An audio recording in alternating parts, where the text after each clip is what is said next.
The stars looked different from this far out. Captain John Miller stood on the bridge of the U.S. Endeavour, watching the unfamiliar constellation patterns on the main screen.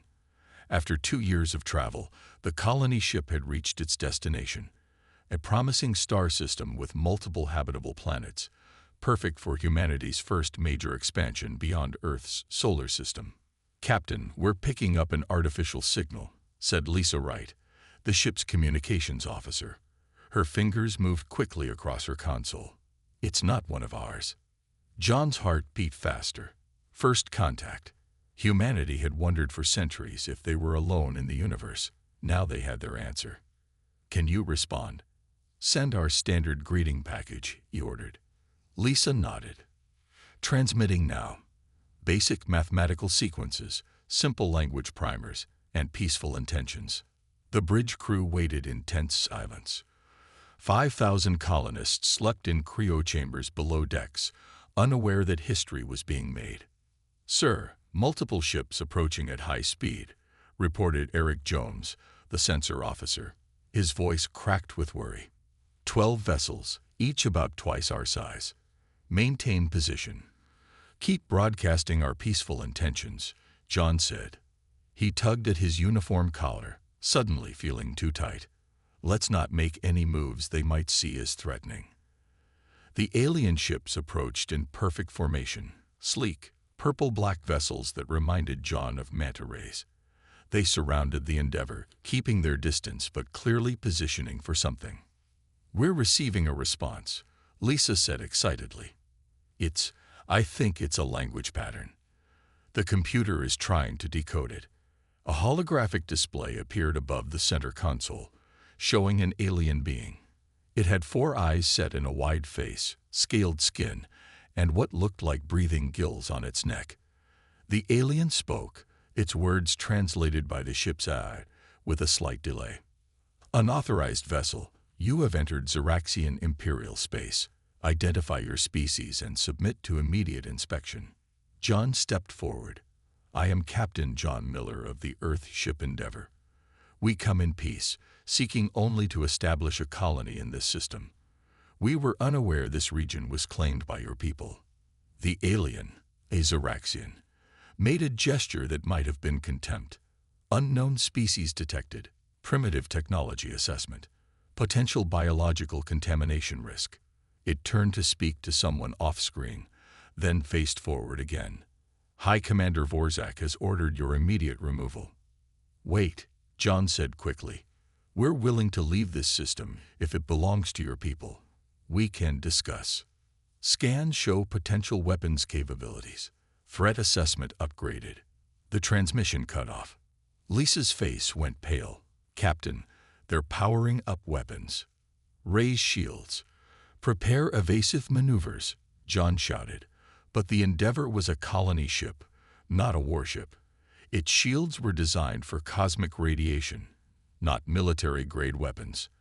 The first blast from the Xeraxian ships cut through the Endeavour's defenses like they weren't even there. Alarms blared as hull breaches opened across multiple decks. "Launch distress buoys. Begin evacuation procedures," John ordered as the bridge shook around him. "Get as many colonists to the escape pods as possible." But it was already too late. The Xeraxian ships fired again, more precisely this time. The Endeavour broke apart, massive sections tearing away as explosions rippled along its spine. Lisa Wright found herself being pushed into a small escape pod by the captain himself. "Someone has to tell Earth what happened here," he said, slamming the pod door shut before she could protest.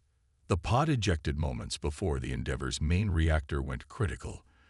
The explosion briefly outshone the system's sun, momentarily blinding the sensors on the Xeraxian ships.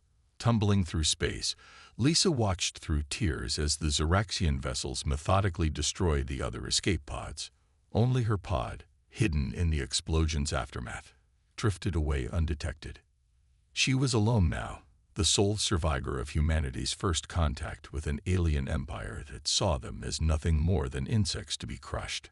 As her pod entered hibernation mode, her last conscious thought was of Earth, still unaware of the danger that waited among the stars. 20 years passed since the destruction of the U.S. Endeavour.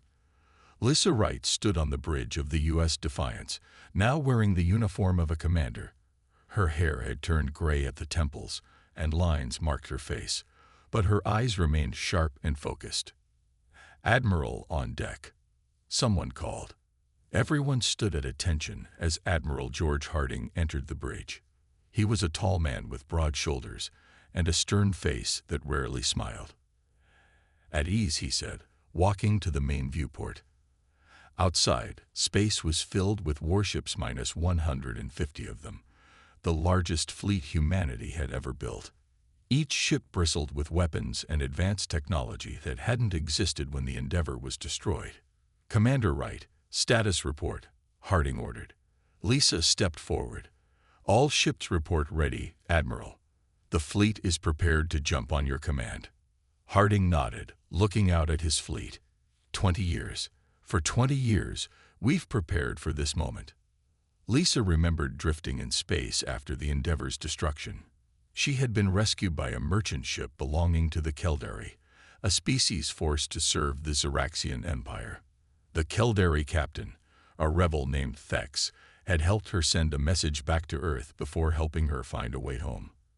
When she finally returned to Earth 5 years later, she found a world transformed. The destruction of the Endeavour had united humanity like never before. Countries pooled resources, shared technology, and built a fleet designed for one purpose: to ensure humanity would never be defenseless again. "The Zeraxians have no idea what's coming," said Captain Peter Walsh of the U.S. Valiant, standing beside them. "Their last intelligence on Earth is 20 years old. They still think we're a single-planet species with primitive technology. Their arrogance will be their downfall," Harding said. "Commander Wright, you lived among the Caldari and other species under Zeraxian rule. Is our intelligence on their weaknesses accurate?" Lisa nodded. "Yes, sir. The Empire controls over 200 star systems, but they rule through fear. Dozens of species like the Caldari, the Vulturi, and the Nair are waiting for a chance to rebel. Our contacts confirm they're ready to act when we arrive." On the other side of the galaxy, Imperial Overseer Vorzak sat on his throne on Zerax Prime. Once just a high commander, he had risen in rank after the successful containment of a primitive species encroachment 20 years ago. That small victory had been one step in his climb to power. A nervous aide approached his throne. "Imperial Overseer, we've received strange reports from the outer sectors. Several patrol ships have gone missing near the human territory." Vorzak waved his hand dismissively. "Probably pirate activity. The humans are no threat. Our reports show they're still confined to their home planet with minimal space capability." "But sir," the aide persisted, "these reports suggest—" "Enough," Vorzak snapped. "I personally dealt with the humans. They are primitive creatures barely capable of interstellar travel. They pose no threat to the Empire." Science Minister Killeth, standing nearby, frowned. "With respect, Overseer, our intelligence on the humans is quite old. Perhaps we should send a proper reconnaissance mission." Vorzak laughed. "Waste resources on monitoring primitives. The Empire faces challenges from the Talgari Confederation in the south and rebellious elements on Caldari worlds. Focus on real threats, Minister." Back on the U.S. Defiance, Admiral Harding gave the order everyone had been waiting for. "All ships, prepare for quantum jump." The massive fleet began to glow with blue energy as their engines powered up. Unlike the old chemical rockets or even the fusion drives of the Endeavour's era, these ships used technology reverse-engineered from pieces of Zeraxian tech that Lisa had brought back. "For the Endeavour," Harding said quietly. Lisa nodded. "For the Endeavour." The human fleet vanished in flashes of blue light, jumping not to the edge of Zeraxian space as the Empire might expect, but directly to strategic points throughout their territory. The hunt had begun. Major Alan Cruz moved silently through the shadows of Caldari City, the capital of one of the many worlds under Zeraxian control. He wore clothing that helped him blend in with the local population, tall, blue-skinned beings with 4 arms and large, expressive eyes. "Contact approaching," whispered Sam Wilson, one of his team members, through the secure comm unit in his ear. Alan stood still as a Keldari female walked toward him. She glanced around quickly, then made a subtle hand gesture, the signal they had arranged. "Fex sent me," she said quietly. "I am Mila. Follow me." Alan and his team followed Mila through winding alleys until they reached an underground room filled with Keldari. Some looked afraid, others determined. All of them were ready for change. "These are the humans I told you about," Mila announced. "They have come to help us fight the Zeraxians." Alan stepped forward. "My name is Major Alan Kruss. Earth has not forgotten what the Keldari did for Commander Wright. Now we're here to return the favor." Across the room, a holographic map showed key Zeraxian military installations on the planet. "My people have suffered under Zeraxian rule for 3 centuries, said an older Keldari who introduced himself as Jorax, the resistance leader. "We are ready to fight, but their weapons are superior to anything we have." Alan opened a case he had brought with him. Inside were advanced weapons and communication devices. "Not anymore. These will help even the odds." Meanwhile, on the edge of the Zeraxian Empire, Captain Susan Miller guided the U.S. Phantom through enemy space. Unlike other human ships, the Phantom was built for stealth rather than combat. Its hull absorbed sensor scans instead of reflecting them, making it virtually invisible. "Perfect position," Susan said as they approached a massive Zeraxian communication relay. "Deploy the quantum beacon." Her crew released a small device that attached itself to the relay. It would allow instant communication across vast distances, technology the Zeraxians didn't possess. "That's the 20th beacon we've placed," reported her first officer, Ryan Kelly. "The network is almost complete." Susan nodded with satisfaction. "Once all 30 beacons are in place, every human ship will be able to coordinate attacks perfectly. The Zeraxians won't know what hit them." On the Zeraxian throne world of Zerax Prime, Imperial Overseer Vorzak received troubling reports from multiple sectors. Communications disruptions on Keldari Prime. Unexplained power failures on Vulturi. Military patrols failing to report in from 6 different systems, listed his aide. And the telepathic Nair have become unusually quiet. Vorzak growled in frustration. Coincidental technical failures and typical slave species behavior. Nothing more. Science Minister Kilov, who had been studying the reports carefully, spoke up. "These incidents follow a pattern, Overseer. They occur in systems forming a direct path from human space into our territory." "The humans," Vorzak laughed. "They're primitives.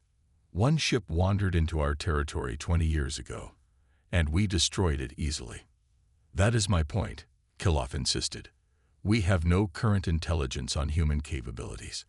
Our last direct contact was the ship we destroyed, and our long-range probes to their system were all lost.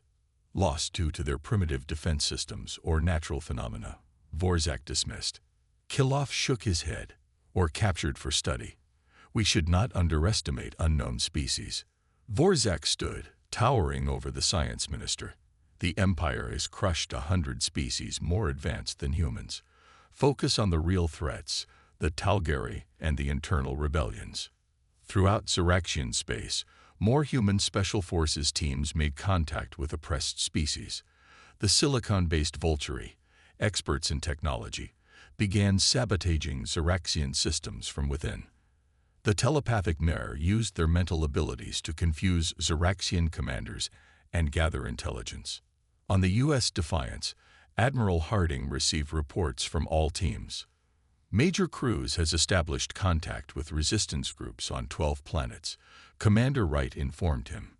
Captain Miller has placed 26 of 30 quantum beacons. All alien resistance groups report ready to act on our signal. Harding nodded, looking at the strategic display showing their forces spread throughout Zeraxian territory.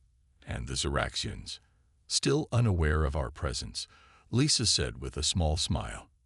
"Their arrogance blinds them." "Good," said Harding. We'll be ready to strike in 48 hours. The Empire won't know what hit them. All ships, this is Admiral Harding. Execute Operation Reckoning." With these words, the human fleet launched its first attack.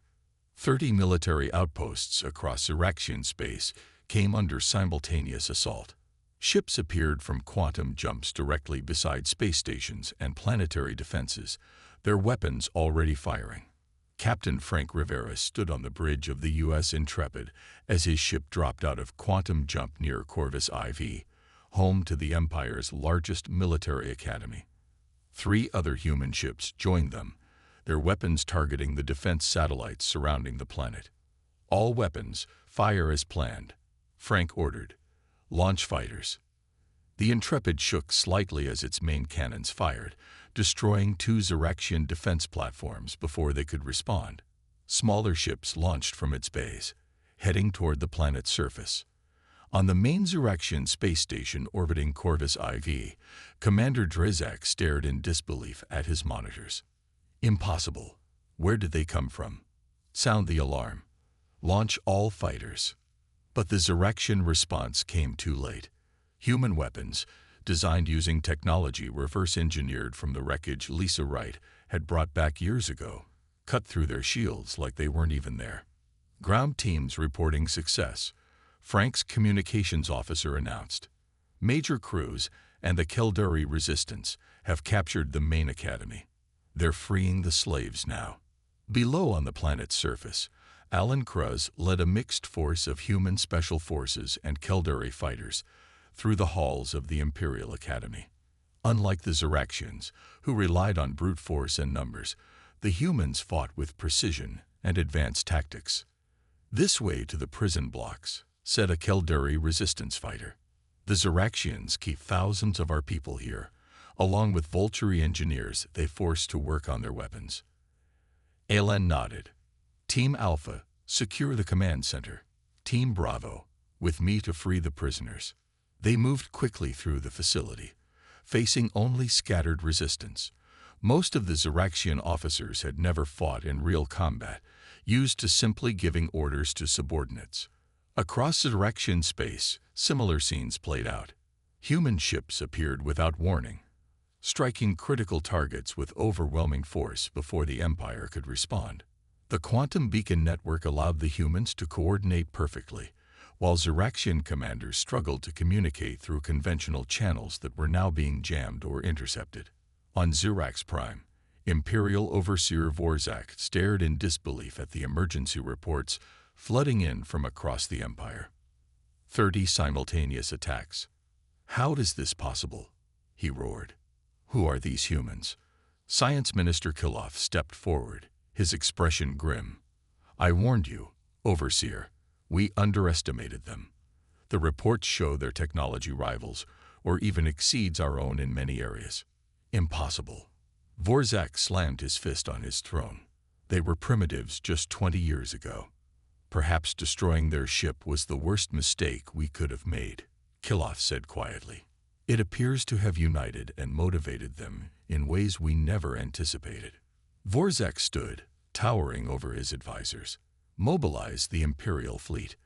All 500 vessels. We will crush these humans with overwhelming force." On the U.S. Defiance, Admiral Harding and Commander Wright monitored the progress of the first wave of attacks. "All targets secured with minimal casualties on our side," Lisa reported. "The Keldari and Vulturi prisoners are being freed, and many are joining our forces. The telepathic Nair have disabled Zyraxian command centers on 3 worlds by causing confusion among their leaders." Harding nodded with satisfaction. "And the Empire's response?" "As predicted, they're mobilizing their main fleet," Lisa said. 500 ships gathering near Zyrax Prime. Harding smiled for the first time in days. "Good. Let them gather. It will be easier to deal with them all at once." "Sir," Lisa hesitated. "Even with our technological advantage, they outnumber us 3-1. "Numbers aren't everything, Commander," Harding said. "And besides, we're not alone anymore." As if on cue, the communication system lit up with messages from dozens of worlds throughout the Empire. Species that had been oppressed for centuries were rising up, sabotaging Zeraxian facilities and attacking their overlords.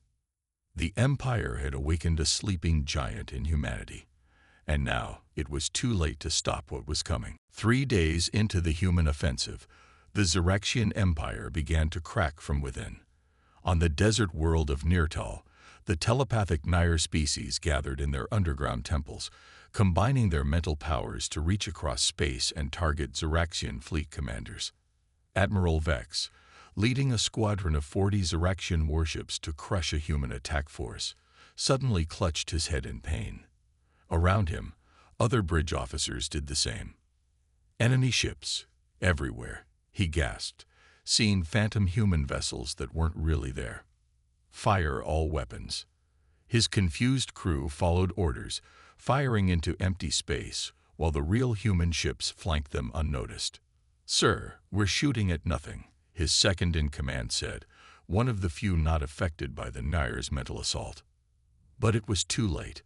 The U.S. Valiant and 3 other human ships emerged from behind a moon, their weapons already locked on target. The Zeraxian ships, their shields facing the wrong direction, were torn apart in seconds.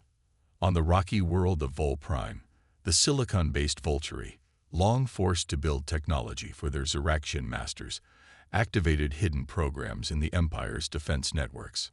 Automated weapons shut down or turned against their operators. Communication systems broadcast human messages instead of imperial orders. "This cannot be happening," shouted Provincial Governor Krax as his personal guard turned their weapons on him. The guard's control implants, secretly modified by Vulturi technicians, had been activated by a signal from Major Kruz's team. "The Empire is finished," said his Vulturi servant, no longer pretending to be submissive. "Your rule ends today." On Zerax Prime, Science Minister Kiloth walked quickly through the Imperial Palace. He had made his decision. For too long, he had watched Overseer Vorzak lead the Empire with cruelty and arrogance. Now that same arrogance was destroying them. Kiloth entered the secure communication chamber and activated a special frequency, one that he had discovered was used by the humans. "This is Science Minister Kiloth of the Zeraxian Empire," he said quietly. "I wish to discuss terms of surrender with Admiral Harding." But Kiloth had underestimated Vorzak's paranoia. Imperial guards burst into the room, weapons ready. "Traitor!" Vorzak himself stood in the doorway, his 4 eyes burning with rage. "You would betray your own species." "I would save it," Kiloth replied calmly. "The humans are not like other species we have conquered. They fight not just for themselves, but for all oppressed peoples. They offer alliance where we demanded submission." Vorzak laughed coldly. "And now you will die a traitor's death. Take him to the Central Plaza. His execution will be broadcast across all remaining Imperial channels." As Kiloth was dragged away, a junior officer approached Vorzak nervously. "Imperial Overseer, we have troubling reports. Several provincial governors are holding their fleets back, refusing to join the main Imperial fleet." "What?" Vorzak roared. "By whose authority?" "They claim they need to protect their own territories from rebellion," the officer explained. "Governor Xantex of the Western Arm has declared independence. 3 others appear to be considering the same. The Empire, facing external attack for the first time in centuries, was now also fighting itself." On the U.S. Defiance, Admiral Harding reviewed the latest battle reports with Commander Wright. "We've secured 14 major systems," Lisa said. "The Keldari and Vulturi rebellions have successfully taken control of 12 more. The Nair telepaths have disabled 6 Zeraxian fleet groups." Harding nodded. "And our losses?" Lisa's face grew solemn. 11 ships destroyed, 14 severely damaged, nearly 800 personnel lost. Harding closed his eyes briefly, feeling the weight of each life lost. The Zeraxians. Over 100 ships destroyed or captured. They're still gathering their main fleet, but they're facing desertions and rebellions on all fronts. Harding looked at the strategic display, where Zerax Prime glowed at the center. "It's time for the final phase," he said. All ships prepare for the assault on the Nexus station. That's the heart of their FTL communication network. Once we control it, the Empire will be unable to coordinate any response. Lisa nodded. The final battle. The final battle, Harding agreed. And then, justice for the Endeavor. The Nexus hung in space like a massive metal spider, its central hub connected to 8 long arms. Built centuries ago, it controlled all faster-than-light communications across the Xeraxian Empire. Without it, Imperial forces would be isolated, unable to coordinate their defense. Admiral Harding stood on the bridge of the U.S. Defiance, looking at the massive station on the main screen. Around him, the crew worked quietly, everyone aware of what was at stake. "All ships report ready, Admiral," said Lisa Wright. 50 vessels in position. Harding nodded. "And the Imperial fleet. 300 ships forming a defensive perimeter around the Nexus." Lisa replied. "Our intelligence indicates Imperial Overseer Vorzak is commanding personally from the station. He wants to make his last stand here," Harding said. "Let's not disappoint him. All ships, prepare to jump." The human fleet vanished in flashes of blue light, reappearing seconds later at carefully planned positions around the Nexus. Unlike conventional drives, the quantum jump technology allowed human ships to appear exactly where they wanted, bypassing the outer defensive ring of Xeraxian vessels. "All ships, open fire," Harding ordered. Space lit up with energy weapons as the battle began. Human ships, though outnumbered, used their superior maneuverability and jump technology to strike and relocate before the Xeraxians could respond effectively. On the U.S. Phantom, Captain Susan Miller received a special order from Admiral Harding. Her stealth ship had remained undetected, hiding near the Nexus. "Phantom, this is Defiance. Execute Operation Spearhead." Susan looked at her crew. "You all know what this means. Our shields won't hold against the Nexus defenses." Her first officer, Ryan Kelly, nodded grimly. "We knew this might be a one-way trip, Captain." "For the Endeavor," Susan said quietly, then raised her voice. "All power to engines. Set collision course for the Nexus shield generators." The Phantom accelerated toward the station, finally revealing itself on Xeraxian sensors. Defense turrets swiveled to target the small ship, but it was moving too fast. On the Nexus Command Center, Imperial Overseer Vorzak watched in shock as the human vessel slammed into the station's main shield generator. The explosion tore through the outer defenses, creating a temporary gap. "Impossible," he shouted. "They sacrificed their ship intentionally." Through the gap in the shields, transport ships carrying Major Alan Cruz and his Special Forces teams approached the station. As they docked with emergency airlocks, the human fleet intensified its attack, drawing attention away from the boarding parties. Alan led his team through the station corridors, facing heavy resistance from Xeraxian elite guards.